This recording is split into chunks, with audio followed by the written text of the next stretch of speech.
How do you know when a project is finished, when it's ready to share?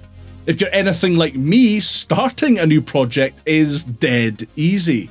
You have an awesome new song you want to record, so you get to work recording and mixing all of your tracks. Knowing when to stop fiddling and allowing your project to be done is a different story altogether.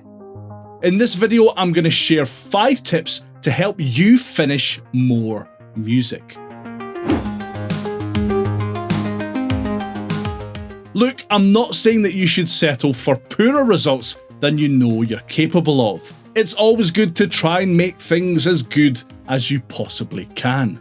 If your idea of perfection is too high, however, you'll be doomed to spend the rest of your days endlessly re-recording your verse's rhythm guitar part, fine-tuning the reverb settings for your lead vocal, or agonising over the panning of that epic kazoo solo.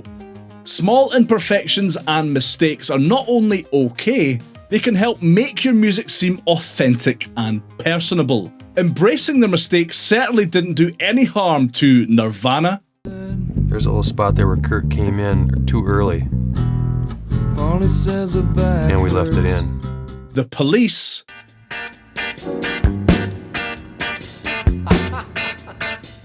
Or the Beatles.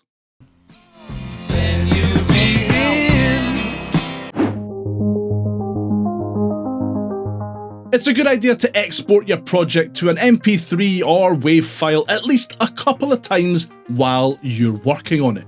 Listening to your work in progress on your phone, a TV, through your home stereo system, or, yes, in your car, will give you an idea of how it sounds in the real world. You might laugh at the idea of the car test in today's world of studio quality monitor speakers and plugins that can mimic the output of pretty much anything, but trust me, if your mix can sound good blaring out of the speakers of a car, it'll sound good pretty much anywhere.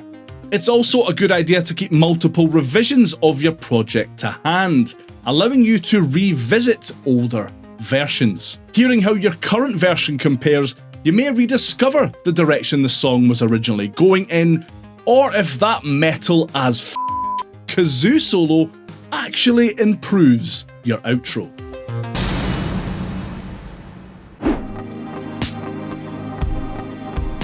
There's nothing more motivating than knowing you have to have something ready to go by a particular day.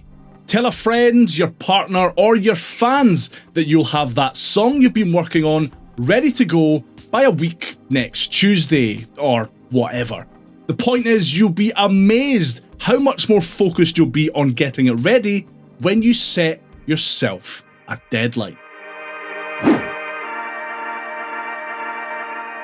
It's really easy to get lost in the huge number of features, track types, plugins, etc. available to you in modern digital audio workstations.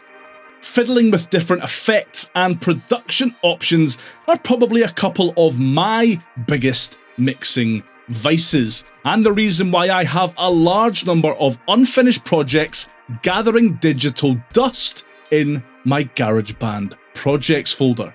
Why not try limiting yourself to only using a certain number of tracks?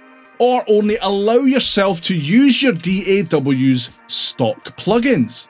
By narrowing your options in this way, you'll start projects faster, finish them quicker, and get an idea of what kind of workflow works for you.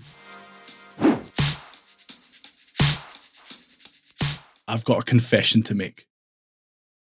I'm a chronic hoarder of unfinished projects and song ideas.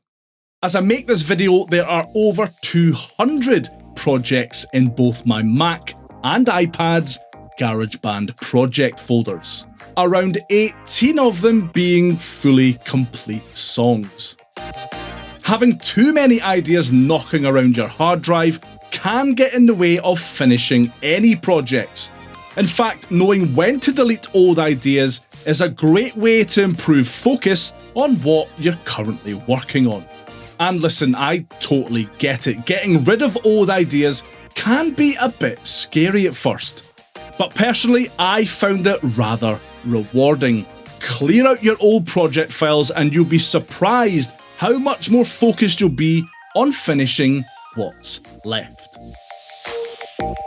Right, those are my tips to help you finish more songs.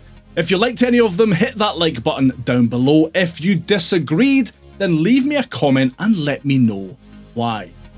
And if you're looking for more sonic inspiration that'll help you get your projects on the right track, watch this video next.